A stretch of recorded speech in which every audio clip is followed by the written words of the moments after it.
എല്ലാവർക്കും നമസ്കാരം. പുതിയൊരു വീഡിയോയിലേക്ക് സ്വാഗതം.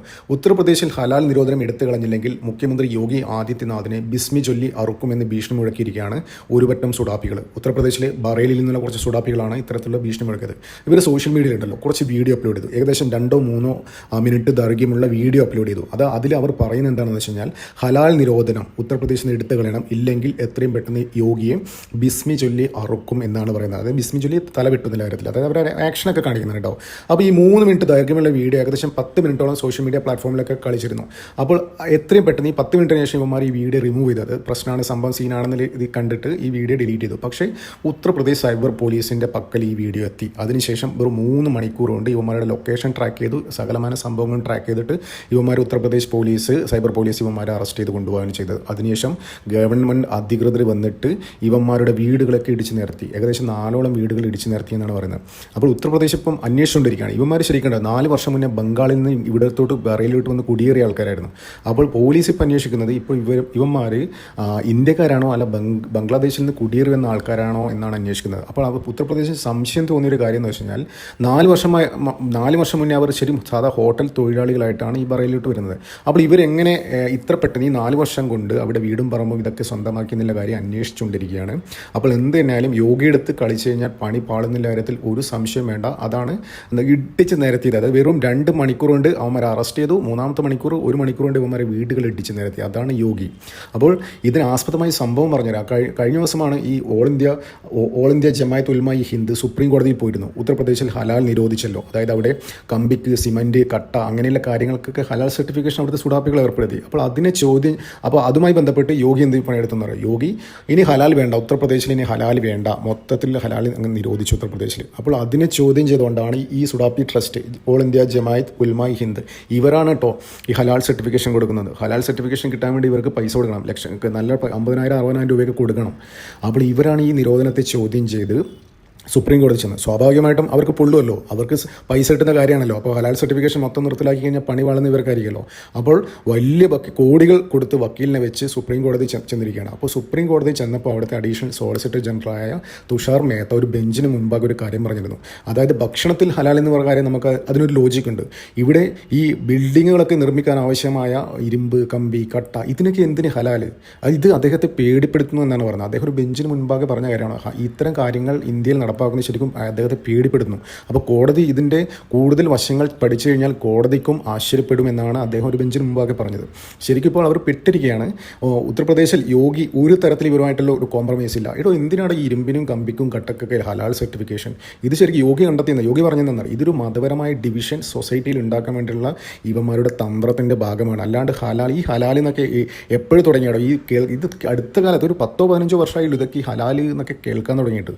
അപ്പോൾ ഇത് ഇവരുടെ ബിസിനസ് സ്ട്രാറ്റജിയാണ്. അതായത് അവർ ഹലാൽ എന്ന് പറയുന്നത് എന്താണെന്നറിയാം, ഇവന്മാരുടെ മുസ്ലിംസ് ആൾക്കാർ ഇവന്മാർ ഇറക്കുന്ന സാധനങ്ങൾ മൊത്തം വാങ്ങാൻ വരണം. അതായത് ഇവന്മാർ ചെയ്യുന്ന ബിസിനസ്സിൻ്റെ എൻഡ് യൂസേഴ്സ് എല്ലാം മുസ്ലിംസ് ആയിരിക്കണം. പിന്നെ അത് മാത്രമല്ല ബാക്കി മറ്റു മതസ്ഥരെ ഇവന്മാർ അടിച്ചേൽപ്പിക്കുകയും ചെയ്യുന്നു. അപ്പോൾ ഇതൊക്കെയാണ് യോഗി കണ്ടെത്തിയത്. അപ്പോൾ മൊത്തത്തിൽ അവിടെ പെട്ടിരിക്കുകയാണ്. നേരത്തെ വഖഫിൻ്റെ കാര്യം പറഞ്ഞില്ലേ, വഖഫ് യോഗി ഒന്ന് ചൊറിഞ്ഞു നോക്കി. പക്ഷേ യോഗി തിരിച്ചങ്ങ് ബുൾഡോസറൊന്ന് വെച്ച് മാന്തി കൊടുത്തിരിക്കുകയാണ്. ഈ കുംഭമേള കഴിഞ്ഞാൽ യുവമാരൊക്കെ എടുത്ത് പരിപ്പിളക്കുന്ന കാര്യത്തിൽ ഒരു സംശയം വേണ്ട. അതേ തരത്തിലുള്ള പണിയാണ് ഇപ്പോഴും ഹലാൽ കിട്ടിയിരിക്കുന്നത്.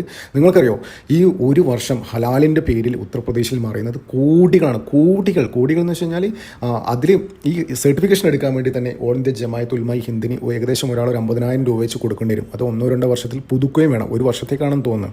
അപ്പോൾ ഇത്തരത്തിൽ എല്ലാ മേഖലയും സമസ്ത മേഖല ഹലാൽ കൊണ്ടുവന്നു കഴിഞ്ഞാൽ മറ്റു മതസ്ഥരും അത് ഫോളോ ചെയ്യാൻ ബാധ്യസ്ഥരാകും. അതെന്താണെന്ന് വെച്ച് കഴിഞ്ഞാൽ ഒരു കടക്കാരൻ ഹലാൽ സർട്ടിഫിക്കേഷൻ എടുത്ത് ആ ഹലാൽ ബോർഡൊക്കെ വെച്ച് കഴിഞ്ഞാൽ അവിടുത്തെ ആൾക്കാർ കൂടുതൽ അവിടെ കയറി കഴിഞ്ഞാൽ ഹലാൽ സർട്ടിഫിക്കേഷൻ ഇല്ലാത്ത തൊട്ടടുത്ത കടക്കാരനും ഫോഴ്സ്ഫുള്ളി അത് എടുക്കേണ്ടി വരും. അതായത് അവനും സ്വാഭാവികമായിട്ട് എന്താ ചിന്തിക്കുക, ഹലാൽ സർട്ടിഫിക്കേഷൻ ഉള്ളത് കൊണ്ടാണ് അവിടെ ആൾക്കാർ കയറുന്നത്, അതുകൊണ്ട് ഞാനും എടുത്തേക്കാന്നുള്ള രീതിയിൽ ചിന്തിക്കാം. അപ്പോൾ ഈ ഹലാൽ സർട്ടിഫിക്കേഷൻ കൊടുക്കുന്ന ട്രസ്റ്റ് ഉണ്ടല്ലോ, സുഡാപ്പി സംഘടന, ജമാഅത്ത് ഉലമ ഇ ഹിന്ദ്, ഇവർ സർക്കാരായിട്ട് ഒരു ബന്ധമില്ല. അത് കുറച്ച് സുഡാപ്പികൾ റൺ ചെയ്യുന്ന ഒരു പ്രൈവറ്റ് ട്രസ്റ്റാണ്. അവർക്ക് എന്തിനോ കാശ് കൊടുക്കുന്നത്. ഈ ഇന്ത്യ മഹാരാജ്യത്ത് ബിസിനസ് ചെയ്യാൻ വേണ്ടിയിട്ട് ഈ സുഡാപ്പികൾക്ക് നമ്മൾ എന്തിനു കാശ് കൊടുക്കണം? അപ്പോൾ ഇതൊക്കെ കൊണ്ട് തന്നെയാണ് യോഗി ആദിത്യനാഥ് കലിപ്പായത്. അതുകൊണ്ടാണ് പുള്ളിക്കാരൻ ഹലാൽ മൊത്തത്തിൽ വേണ്ട, നിങ്ങൾ ഒരു ഉടായ്പ ഇവിടെ വേണ്ടേ, കല്ലിനും കമ്പിക്കും കട്ടക്കും ഹലാൽ. ഇത് എന്തുവാണ് ഇത് ഇന്ത്യ രാജ്യം, ഇതൊരു ജനാധിപത്യ രാജ്യമാണ്, മതരാജ്യമല്ല. അപ്പോൾ ഇത്തരത്തിലുള്ള എല്ലാത്തിലും ഹലാലും ഇതൊക്കെ അടിച്ചേൽപ്പിക്കണമെങ്കിൽ പോകാൻ പറ്റിയ ഒരുപാട് സ്ഥലമുണ്ട്. പാകിസ്ഥാൻ, ബംഗ്ലാദേശ്, സിറിയ, അഫ്ഗാനിസ്ഥാൻ അങ്ങനെയുള്ള സ്ഥലങ്ങളിലേക്ക് പോകുക എന്നുള്ളൊരു മെസ്സേജ് തന്നെയാണ് ഇതിൽ നിന്ന് കൊടുത്തത്. അപ്പോൾ യോഗി ചെയ്ത് എന്ത് തന്നെ ശരിയാണ്. അപ്പോൾ ഇതിലൊക്കെ ഇതിലൊക്കെ കലി പൂണ്ടിട്ടാണ് ഈ സുഡാപ്പികൾ യോഗിയെ ബിസ്മി ചൊല്ലി അറുക്കും എന്ന് പറഞ്ഞത്. ആ ആക്ഷനൊക്കെ കാണിച്ചത് ഇതേ സംഭവം കുറച്ച് ദിവസം മുന്നേ ഡൽഹിയിൽ ഇലക്ഷനുമായി ബന്ധപ്പെട്ട ഒരു യൂട്യൂബ് ചാനൽ അവിടുത്തെ ഒരു സ്ഥലത്ത് ഒരു സർവേക്ക് പോയിരുന്നു, ഇവിടെ ഡൽഹിയിൽ ആര് അധികാരത്തിൽ വരും എന്നൊക്കെ അറിയാൻ വേണ്ടി. അപ്പോൾ അവിടെ ബംഗ്ലാദേശിൽ നിന്നൊരു പണിക്കാരൻ പറയാണ്, ഒരു പണിക്കാരൻ അവിടെ നിന്ന് വന്ന് എങ്ങനെയോ കള്ളരേഖകളൊക്കെ ഉണ്ടാക്കിയിട്ട് ഇവിടെ വന്ന് പണിക്ക് വന്ന ഒരു സുഡാപ്പി പറയാണ്, യോഗി ഉത്തർപ്രദേശിൽ മുസ്ലിങ്ങളെ ദ്രോഹിക്കുന്നു, അവിടെ പള്ളി പൊളിച്ച് അമ്പലം പണിയുന്നു, അതുകൊണ്ട് ഞങ്ങൾ കയ്യിൽ കിട്ടിക്കഴിഞ്ഞാൽ കുറച്ച് സമയം എടുക്കുമെങ്കിലും ഒരു ദിവസം യോഗിയെ ബിസ്മി ചൊല്ലി യോഗിയുടെ തല വെട്ടുന്നൊക്കെ ഇങ്ങനെ ആക്ഷനൊക്കെ കാണിച്ചിട്ട് ഇങ്ങനെ ഒരു വീഡിയോ ഉണ്ടായിരുന്നു. അത് ഭയങ്കര വൈറലായിരുന്നു. അപ്പോൾ ആ സുഡാപ്പിയെ അതായത് ആ സുഡാപ്പിയെ 1 മണിക്കൂറിനുള്ളിൽ ഉത്തർപ്രദേശ് പോലീസ് അവിടെ എത്തുകയും അവനെ പൊക്കിക്കൊണ്ടുപോവുകയും ചെയ്തിട്ടുണ്ടായിരുന്നു. അപ്പോൾ ഇപ്പോൾ അവൻ്റെ വിവരം പോലില്ല, അവനിപ്പം ജീവനോടെ ഉണ്ടോ ഇല്ലയോ എന്ന് ആർക്കും അറിയില്ല. അതേമാതിരി തന്നെയാണ് ഈ സുഡാപ്പികളും യോഗിയെ ബിസ്മി, അതേമാതിരിയാണ് ഈ സുഡാപ്പികളും പറയുന്നത് ബിസ്മി ചൊല്ലി തല ഇറക്കുന്ന കാര്യത്തിൽ. ഇതെന്താണ് യോഗി എന്താ മറ്റേ പോത്തോ മറ്റാണോ ഇതിങ്ങനെയൊക്കെ ചെയ്യാൻ വേണ്ടിയിട്ട് ചെല്ലി അങ്ങ് ചെന്നാൽ മതി, വീടൊക്കെ ഇടിച്ച് പപ്പടാക്കിയിട്ടുണ്ട്. ഇനിയിപ്പോൾ ജീവനോടെ തിരിച്ചു വരാൻ പറ്റുമെന്ന് ദൈവത്തിനറിയാം, യോഗിക്ക് മാത്രമേ അറിയാം ഇവന്മാർക്ക് എന്താ ചെയ്യേണ്ടതെന്ന്. അതന്നെയാണ് ഇവിടെ ചെയ്യേണ്ടത്. അതായത് നമ്മുടെ ടാക്സ് ഉപയോഗിച്ചിട്ട് ഇവന്മാർക്ക് ജയിലിൽ 4 മട്ടൺ, ചിക്കൻ, ബീഫ്, പോർക്ക്, അത് ഇത് ഇല്ല 5 സ്റ്റാർ ഫുഡ് കൊടുക്കുകയല്ലേ. ഇതൊക്കെ നമ്മളടക്കുന്ന ടാക്സ് കൊണ്ടല്ലേ, കഷ്ടപ്പെട്ട് പണിയെടുത്ത് ഉണ്ടാക്കുന്ന ഓരോ ആൾക്കാരും ചോര നീരാക്കി ഉണ്ടാക്കുന്ന കാശിന് ടാക്സ് അടച്ചിട്ടാണ് ആ ടാക്സ് ഉപയോഗിച്ചിട്ടാണ് ഇവന്മാർക്ക് തീറ്റി പൂട്ടുന്നത്. മാസാവസാനം ശമ്പളം വരുമ്പോൾ സാലറി സർട്ടിഫിക്കറ്റ് നോക്കുമ്പോൾ ഒരാളെ ചങ്ക് തകർന്നോ അത്തരത്തിലുള്ള ടാക്സാണ് ഒരാൾ കൊടുക്കുന്നത്. അപ്പോൾ ഈ പൈസയ്ക്ക് ഗവൺമെൻറ് ഇത്തരത്തിൽ ആൾക്കാരെ തീറ്റിപ്പോരാൻ എന്തിനുപയോഗിക്കണം? യോഗി അത്രേ ചിന്തിച്ചുള്ളൂ. സാധാരണക്കാരെ നമ്മളെപ്പോലുള്ള ആൾക്കാർ ചിന്തിക്കുന്നത് മാത്രമേ യോഗി ചിന്തിച്ചുള്ളൂ. ഇനി ഇവന്മാരെ പുറം ലോകം കാണുന്നത് ദൈവത്തിനറിയാം. അതായത് ഇവിടുന്ന് കുറേ സുഡാപ്പികളൊക്കെ പിടിച്ചോണ്ടല്ലേ SDPM മറ്റേ പോപ്പുലർ ഫ്രണ്ടിൻ്റെയൊക്കെ. അവന്മാർ ഇപ്പോൾ ഏത് ജയിലിലാണ് എവിടെയാണ് എന്താണെന്ന് ഒരു ഐഡിയ ഇല്ല. അവന്മാർക്ക് വേണ്ടി ജാമ്യത്തിന് വേണ്ടി പോലും ഒരാൾക്ക് പോകാൻ പറ്റില്ല. പോയി കഴിഞ്ഞാൽ അവന്മാരും പൊക്കും. അവന്മാരുടെ സോഴ്സ് എന്താണ്, എല്ലാ സകലമായ സാധനങ്ങളും പൊക്കി അവന്മാരും പിടിച്ചകത്തിടും. അപ്പോൾ ആർക്കും ധൈര്യമില്ല. അപ്പോൾ ഈ പിടിച്ചവന്മാരൊന്നും ഇനി എപ്പോൾ ജീവനോടെ പുറത്തിറങ്ങുമെന്നും ഒരു നിശ്ചയമില്ല. എന്ത് തന്നെയാലും യോഗി ചെയ്ത് നല്ല കാര്യമുണ്ട്, നല്ലൊരു മെസ്സേജ് ആട്ടോ. ശക്തമായി ഇങ്ങനെയുള്ള നടപടികൾ വേണം. എന്നാലും ഇവന്മാർ എന്താ പറയുക ഇത്തരത്തിലുള്ള അഭ്യാസമായിട്ട് വരാതിരിക്കും. ഇത് നട്ടലുള്ള ഭരണാധികാരികൾക്ക് മാത്രം ചെയ്യാൻ പറ്റുന്ന ഇവിടെയൊക്കെ ഒരു ഓട്ടച്ചങ്കരമാണ്. ഇവിടെയൊക്കെ എന്തൊക്കെ അലമ്പാണ് ഇവന്മാരുണ്ടാക്കുന്നത്, ഈ വഖഫ് അത് എന്നൊക്കെ പറഞ്ഞിട്ട്.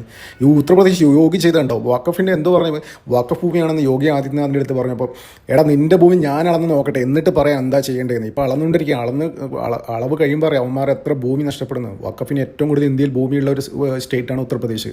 അവന്മാരെ മിക്ക ഭൂമി ഏകദേശം പകുതിയിലധികം ഭൂമിയും ഈ സർവേയിൽ നഷ്ടപ്പെടാൻ പോവുകയാണ്. അതായത് അനധികൃതമായി പിടിച്ചെടുത്ത ഭൂമികളെല്ലാം യോഗി വീണ്ടും തിരിച്ചെടുക്കും. അതായത് നട്ടലുള്ള ഭരണാധികാരികളുണ്ടെങ്കിൽ ഒരു കളി നടക്കില്ല. ഇത് ഇന്ത്യയാണ്, ജനാധിപത്യ രാജ്യമാണ്, മതരാജ്യമല്ല. ഇവിടെ മതനിയമങ്ങളല്ല വേണ്ടത്. ഇവിടെ ഒരു കോടതിയുണ്ട്, കോടതിക്ക് മുകളിൽ ഒരു വഖഫിനൊന്നും ചെയ്യാൻ പറ്റില്ല.